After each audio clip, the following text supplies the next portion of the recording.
பரபரப்பா இயங்கிட்டு இருக்க சென்னை சிட்டிக்கு நடுவுல ஒரு அழகான மலைக்கு இன்னைக்கு நாங்க போனோம். அதுதான் பரங்கிமலைன்னு சொல்லப்படுற செயின்ட் தாமஸ் மவுண்ட். நீங்க சென்னையில இருந்தீங்கன்னா, இல்ல சென்னைக்கு எப்பவாச்சும் வந்தீங்கன்னா, கண்டிப்பா இந்த மலைக்கு போயிட்டு வாங்க. வேற லெவல் எக்ஸ்பீரியன்ஸ் கிடைக்கும். இந்த மலை வரலாற்றிலும், ஆன்மீகத்திலும் ஒரு முக்கிய இடம் பிடிச்சிருக்கு. காரணம் இந்த மலைக்கு மேல ஏறத்தாழ 2000 வருஷம் பழமையான தேவாலயம் இருக்கு. இயேசுவின் சீடர்கள்ல ஒருத்தரான புனித செயின்ட் தாமஸ் இந்தியாவுக்கு கிறிஸ்தவம் பற்றி பேச வந்தபோது இந்த மலை மீது தான் கொல்லப்பட்டார். அவரது நினைவாக தான் இங்கே இந்த தேவாலயம் கட்டியிருக்காங்க.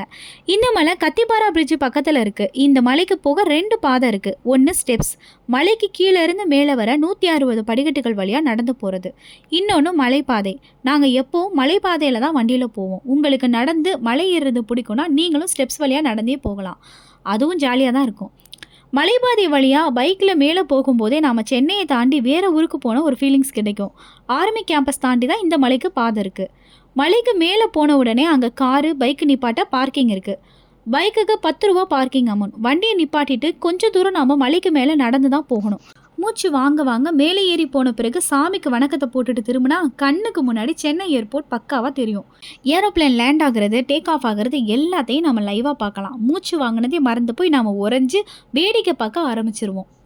அடுத்து தேவாலயத்துக்குள்ளே போய் சாமியை வேண்டிட்டு வெளியே வந்தால் திருப்பலி நடந்துட்டுருக்கு. எல்லா நாளுமே இங்கே திருப்பலி நடக்குது. தமிழ் மட்டும் இல்லைங்க, மலையாளம், ஆங்கிலம், ஹிந்திலையும் இங்கே திருப்பலி நடக்குது. அதுக்கு பக்கத்துலேயே ஒரு வியூ இருக்குது பாருங்கள். ஒட்டுமொத்த சென்னை சிட்டியும் நம்ம முன்னாடி தெரியுது.